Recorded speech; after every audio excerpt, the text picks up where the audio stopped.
तक्षशिला विश्वविद्यालय में चाणक्य की शिक्षा दीक्षा आगे बढ़ती गई और वहीं उन्होंने अर्थशास्त्र जैसे ग्रंथ के निर्माण का काम भी शुरू कर दिया था। वहीं दूसरी तरफ तक्षशिला से कई सौ किलोमीटर दूर मगध साम्राज्य की राजगद्दी में नंद वंश का क्रूर शासक धनानंद बैठ चुका था। धनानंद अपने पिता महापद्मानंद से भी क्रूर शासक था। इस बात की गवाही मगध की प्रजा की चीखें भली भांति दे रही थी। मगध में महाराज धनानंद का दरबार सजा हुआ था। सभी मंत्रियों के साथ धनानंद का पुत्र युवराज पबप्ता भी दरबार में बैठा था। साथ ही दूर राज्य से आई एक सुंदर कन्या अपने पिता के साथ दरबार में खड़ी हुई थी।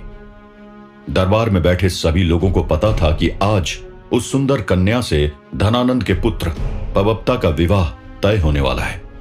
पबप्ता बहुत देर से उस सुंदर कन्या को एक टक निहार रहा था। काफी देर देखने के बाद पबप्ता ने मगध के महामंत्री अमात्य राक्षस से कहा, अमात्य राक्षस, इसी क्षण मेरे निकट आने का कष्ट करो। जी युवराज। अमात्य, मुझे प्रतीत हो रहा है कि तुम्हारी स्मरण शक्ति कमजोर हो चुकी है। क्या तुम्हें नहीं मालूम है कि हम भविष्य के महाराज हैं?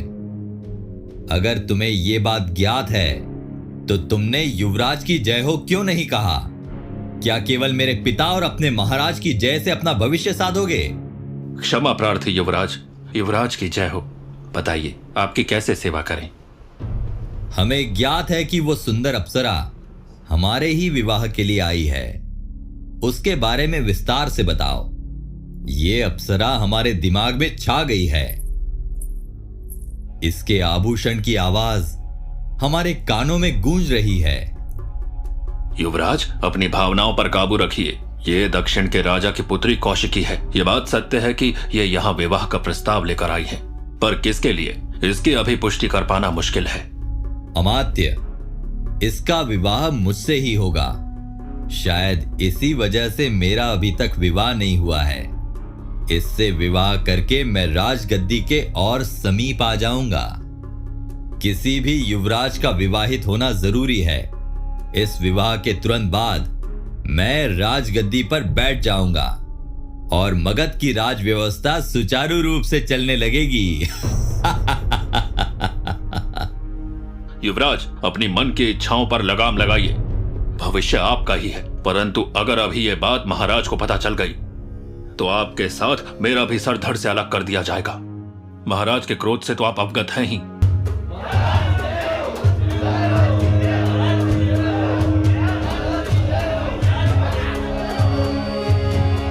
राज दरबार में मौजूद सभी महानुभाव का मैं महामंत्री अमात्य राक्षस हार्दिक अभिनंदन करता हूं।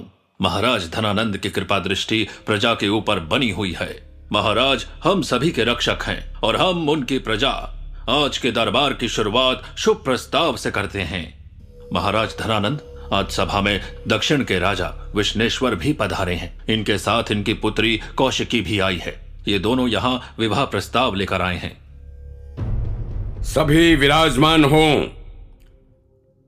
राजा विश्वेश्वर और राजकुमारी कौशिकी समीप आकर अपना पात्र परिचय दीजिए और विवाह प्रस्ताव के बारे में विस्तार से बताएं। महाराज धनानंद की जय हो। मैं दक्षिण प्रांत का एक छोटा सा राजा विश्वनेश्वर अपनी पुत्री कौशिकी का विवाह प्रस्ताव लेकर आपके राजमहल आया हूं। अपनी कृपा दृष्टि मेरी राजकुमारी पर भी डालिए। महाराज समेत सभी महानुभावों को नमन करती हूँ। मैं राजा विश्नेश्वरी पुत्री कौशिकी। अति सुंदर। राजकुमारी कौशिकी, आप देखने में तो किसी अप्सरा से कम नहीं हैं। आपकी वक्तव्य कला से भी हम प्रभावित हुए हैं। हमारा मन बड़ा चंचल है और इस क्षण ये मन आपकी मोहनी सी मुस्कान पर मोहित हो चुका है। आपकी सौंदर्य शक्ति ने महाराज धनानंद का मन मोह लिया है। इसलिए अमात्य राक्षस, महाराज की जय हो। आज्ञा दीजिए महाराज। अमात्य, हमारे विवाह का प्रबंध शीघ्र ही करो। हम शीघ्र ही राजकुमारी कौशिकी के साथ विवाह करेंगे। इनके सौंदर्य पर केवल महाराज धनानंद का ही अधिकार है। अगर कोई भी हमारे और कौशिकी के विवाह का विरोध करे तो उसके ऊपर राष्ट्रद्रोह लगाकर उसका सर धड़ से अलग कर देना। आज की सभा यहीं निरस्त की जाती है।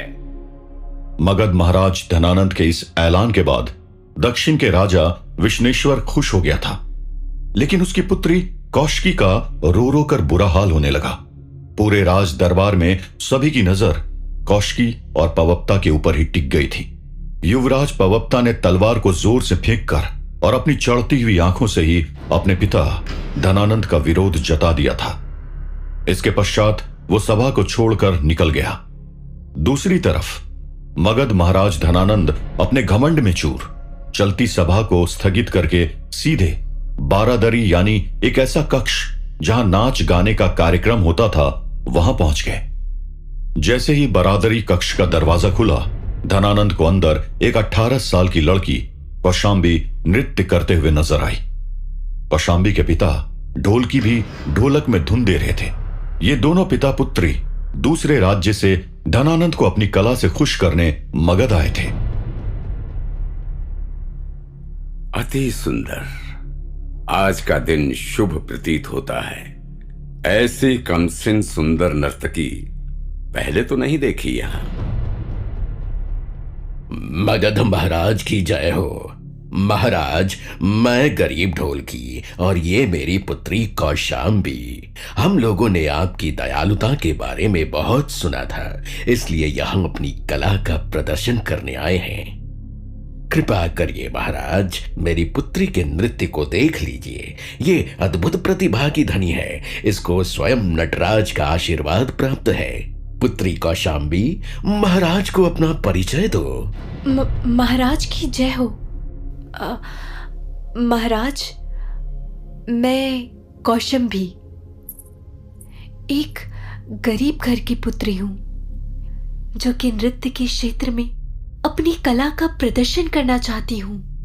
मैं परम परमेश्वर वासुदेव की आराधना करती हूं और उन्हीं के धुन में नृत्य करती हूं। वाह वाह, अति सुंदर। तुमने अभी तक 18 सावन ही देखे होंगे, लेकिन सौंदर्य में तो तुमने कई अप्सराओं को पीछे छोड़ दिया है। हमारे सामने इस सुंदरी की नृत्य कला पेश की जाए।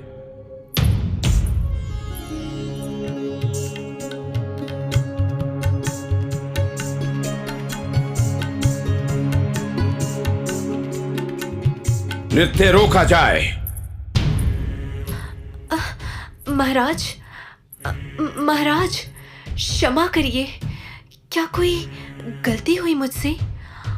आपने अचानक मेरा नृत्य रुकवा दिया। अप्सरा सी सुंदर कन्या, कहो भाग्य के आज का दिन सुंदरता और रस से भरा हुआ है। तुम स्वर्ण की कला हो। तुम्हारा स्थान नृत्य कक्ष नहीं बल्कि महाराज का शयन कक्ष है। तुम महल की सुख सुविधाएं भोगने के लिए बनी हो और वो सुविधाएं तुम्हें केवल महाराज धनानंद ही दे सकते हैं। मेरा मन इस सुंदर कन्या को अपने शयन कक्ष में देखने के लिए उतावला हो रहा है। महाराज, महाराज, मुझ जैसी निर्धन बालिका पर दया करिए। मैं सिर्फ और सिर्फ नृत्य करना ही जानती हूँ। मैं परम परमेश्वर वासुदेव की भक्त हूँ। आप मुझे कुछ और समझने की गलती कर रही हैं। महाराज, मुझ पर दया करिए। महाराज कृपा करिए, मेरी पुत्री केवल नृत्य कला की धनी है। वो शयन कक्ष में जाने वाली वैश्या नहीं है महाराज, वो वैश्या नहीं है। महाराज माफ करिए महाराज, मुझे और मेरी पुत्री को जाने दीजिए महाराज, जाने दीजिए। ढोलकी, लगता है तुम्हें आभास नहीं है तू किसकी आज्ञा का पालन करने से मना कर रहा है। मैं इस साम्राज्य का महाराज हूं। मैं तुम जैसी प्रजा का रक्षक हूं। अगर मैंने उसके बदले तुम्हारी कमसिन पुत्री को मांग लिया तो कौन सी बड़ी बात हो गई? महाराज के प्रति तुम इतना तो कर ही सकते हो। वैसे भी कुछ रात्रि की ही बात है, बाद में तुम्हारी पुत्री तुम्हारी ही रहेगी। इसके बदले तुम्हें कोषागृह से इतना धन दिया जाएगा कि तुम ढोलकी से धनवान बन जाओगे। अमात्य राक्षस, इसी क्षण इस ढोलकी को इस कक्ष से बाहर ले जाया जाए और ये सुंदर कन्या मुझे मेरे शयन कक्ष के सामने नजर आनी चाहिए।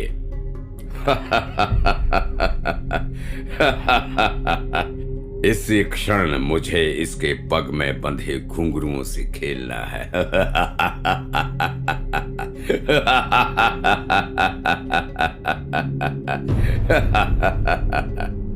जी महाराज। सैनिकों, महाराज की आज्ञा का पालन करो। महाराज, महाराज, ये पाप है महाराज, आप पाप के भागी बन रहे हैं। कृपा करिए महाराज, मेरी पुत्री को छोड़ दीजिए। वो परमेश्वर वासुदेव की भक्त है। हे वासुदेव, हे वासुदेव। उस काली रात एक मजबूर और गरीब पिता को क्रूर धनानंद के सैनिकों ने घसीटते हुए उस कक्ष से बाहर कर दिया था। धनानंद की आंखों में वासना तैर रही थी। उसके सामने खड़ी 18 साल की कौशाम्बी हाथ जोड़ अपनी इज्जत और जान की भीख मांग रही थी। आखिर उस काली रात आगे क्या हुआ 18 साल की मासूम कौशाम्बी के साथ? क्या धनानंद की हवस और वासना से बच पाई थी कौशाम्बी? आगे इतिहास के पन्नों में दर्ज उस भयानक काली रात की कहानी।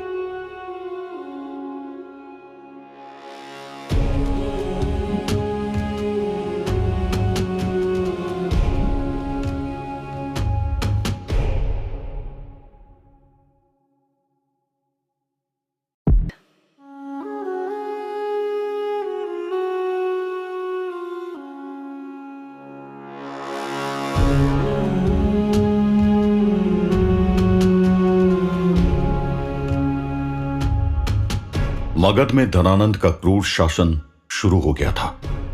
धनानंद का पुत्र पबप्ता भी मगध की राजगद्दी में बैठना चाहता था, पर विवाह न होने की वजह से उसकी इच्छा पूरी नहीं हो पा रही थी। पबप्ता ने दक्षिण के राजा की पुत्री कौशिक को अपने विवाह के लिए पसंद किया, पर धनानंद ने खुद कौशिक से विवाह करने का ऐलान कर दिया, जिससे नाराज होकर पबप्ता ने अपने पिता के खिलाफ विरोध की शुरुआत कर दी थी। इस दौरान धनानंद के दरबार में एक ढोलकी अपनी 18 साल की बेटी के साथ नृत्य कला दिखाने आया, जिसकी 18 साल की बेटी कौशाम्बी के ऊपर धनानंद की नीयत खराब हो गई। उसके ऊपर काम भावना का प्रकोप चढ़ गया। धनानंद ने सैनिकों को बुलाकर ढोलकी को कमरे से बाहर करवा दिया और उसकी 18 साल की बेटी कौशाम्बी के साथ दुर्व्यवहार करने लगा। छोड़ दूं? कन्या, कैसे तुम्हें छोड़ दूं? इतिहास गवाह रहा है कि धनानंद के कक्ष से कोई भी स्त्री खाली नहीं लौटी है। जिस भी स्त्री के ऊपर महाराज धनानंद ने हाथ रख दिया है, उसने अपना सब कुछ मुझे न्यौछावर कर दिया है।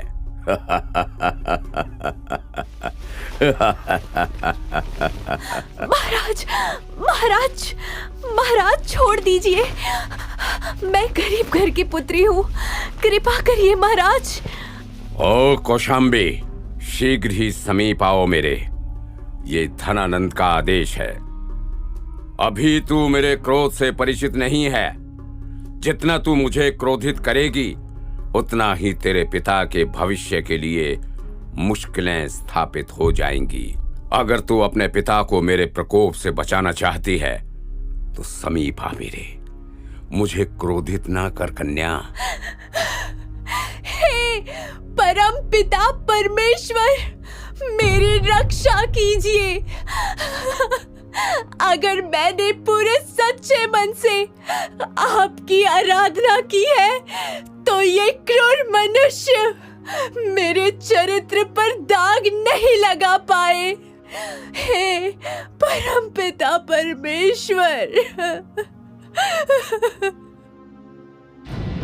वैसे तो धनानंद अपने कर्तव्य से बहुत पहले ही भटक चुका था, पर वासना की चपेट ने उसके अंदर के बचे हुए इंसान को भी खत्म कर दिया था। धनानंद की आंखों से केवल वासना छलक रही थी। वो किसी भी तरह अपने शरीर को 18 साल की मासूम लड़की कौशांबी के ऊपर झोंक देना चाहता था। गंदी नीयत के साथ धनानंद तेजी से कौशांबी की तरफ आगे बढ़ा। उसके हाथ में कौशांबी का आंचल आ गया। वो उसके आंचल को खींचने ही वाला था कि कौशांबी ने जोर से कहा, धनानंद, तू तो मानवता के ऊपर एक कलंक के समान है। तू इसी क्षण अपने आप को रोक ले, नहीं तो तेरी वासना तुझे अभी इसी क्षण खत्म कर देगी। मेरे वस्त्र को अपने कुरूप हाथ से छोड़।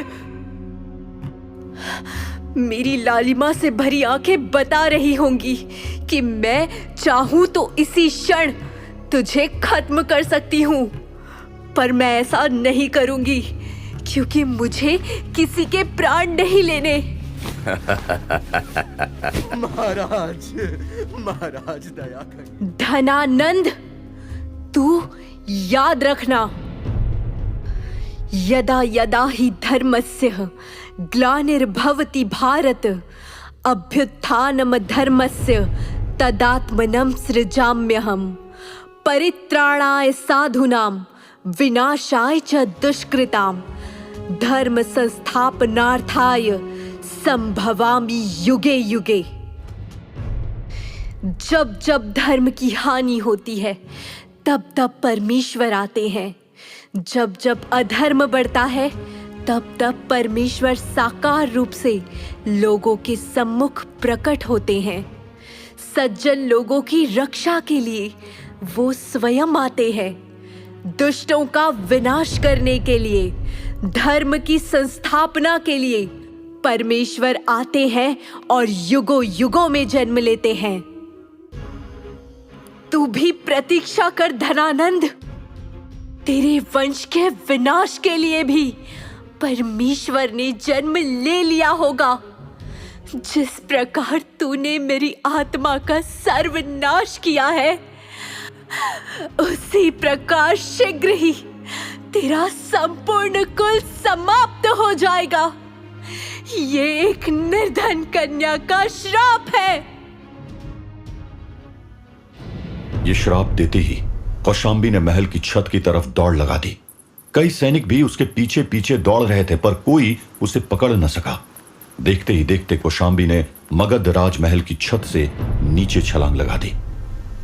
उस दौर के सबसे बड़े साम्राज्य मगध के राजमहल के बाहर 18 साल की कन्या कौशांबी मृत अवस्था में पड़ी हुई थी। उसके शरीर से रक्त ऐसा बह रहा था कि मानो वो किसी सर्वनाश की शुरुआत थी।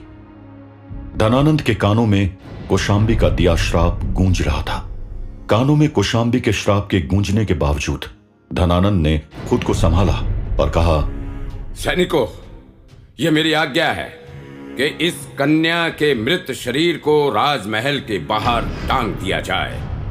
प्रजा के अंदर भय स्थापित होना चाहिए कि महाराज की आज्ञा का पालन ना करने का क्या नतीजा हो सकता है। महाराज, महाराज दया करिए, मुझे मेरी पुत्री का मृत शरीर दे दीजिए। महाराज, मैं कम से कम उसका अंतिम संस्कार तो कर दूं। दया कीजिए महाराज। वृद्ध ढोलकी, तू क्यों पीड़ा में है?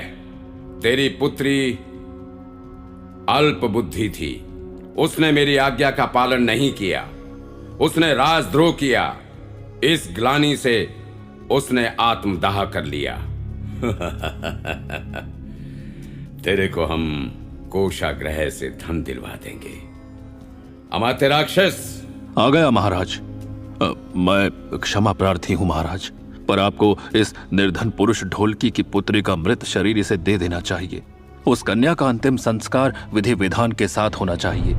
उस कन्या ने विवश होकर आत्मदाह किया है महाराज। उसके मृत शरीर का विधि पूर्वक अंतिम संस्कार अवश्य होना चाहिए। इस वृद्ध ढोलकी के ऊपर दया कीजिए महाराज, दया कीजिए।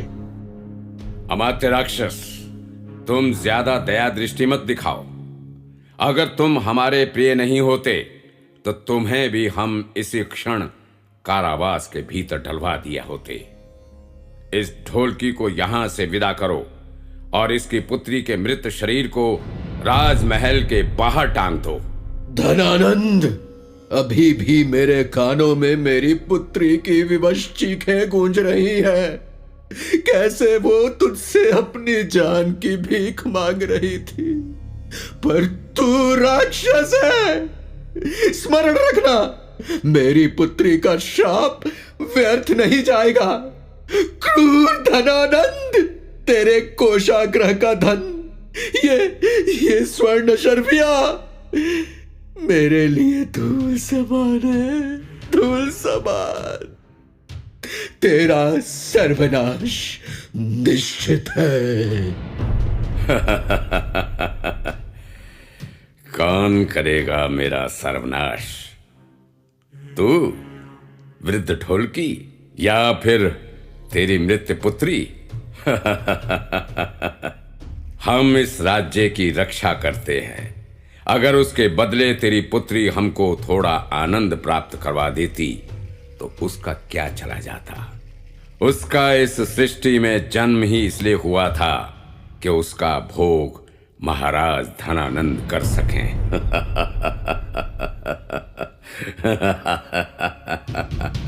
अपनी जेवा पर लगाम लगा धनानंद।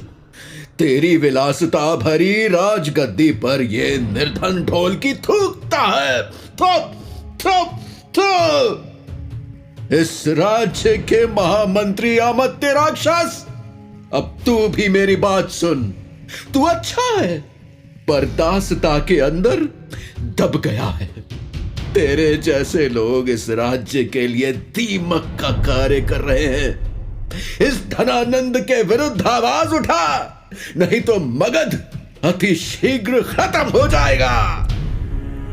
मैं इसी क्षण अपनी तलवार से इस वृद्ध ढोलकी का सर धड़ से अलग कर दूंगा।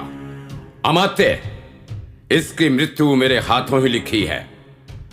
रुक रुक वृद्ध ढोलकी। रुक धनानंद, रुक जा। मैं नटराज को साक्षी मानकर तुझे श्राप देता हूं। मगध साम्राज्य तो चिरकाल तक रहेगा, पर उसे देखने वाला तेरा वंश समाप्त हो जाएगा, समाप्त हो जाएगा। तभी मेरी पुत्री की आत्मा को शांति मिलेगी। शब्द रूपी श्राप देने के साथ ही वृद्ध ढोलकी ने अपने आस्तीन से एक चाकू निकाला और खुद की गर्दन में चला दिया। उसकी अंतिम चीखों में सिर्फ और सिर्फ उसकी पुत्री कौशांबी का ही नाम था। दरबार में खड़े सभी लोग केवल देखते रह गए। ढोलकी का रक्त उसके शब्दों से भी तेज गति से बह रहा था। एक ही दिन में मगध राजमहल को 2 लोगों का श्राप मिल चुका था और राजमहल के अंदर 2 लोगों ने आत्मदाह भी कर ली थी। राज दरबार में मौजूद सभी लोगों के कानों में ढोलकी का दिया श्राप गूंज रहा था। ढोलकी के उठाए इस कदम से धनानंद के मस्तिष्क पर भी चिंता की लकीरें दिखने लगी थी।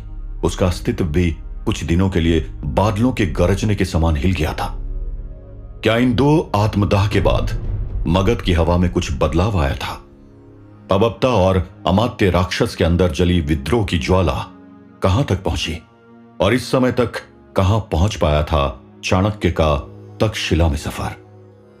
साथ ही एंट्री होगी उस शासक की जिसे दुनिया महान सिकंदर उर्फ अलेक्जेंडर द ग्रेट के नाम से जानती है। लेकिन भारतवर्ष गर्व से उसी सिकंदर के बारे में कहता है कि हमने लौटाए सिकंदर सर झुकाए मात खाए। आगे सुनिए कैसे सिकंदर ने भारत के सामने सर भी झुकाया था और मात भी खाया था।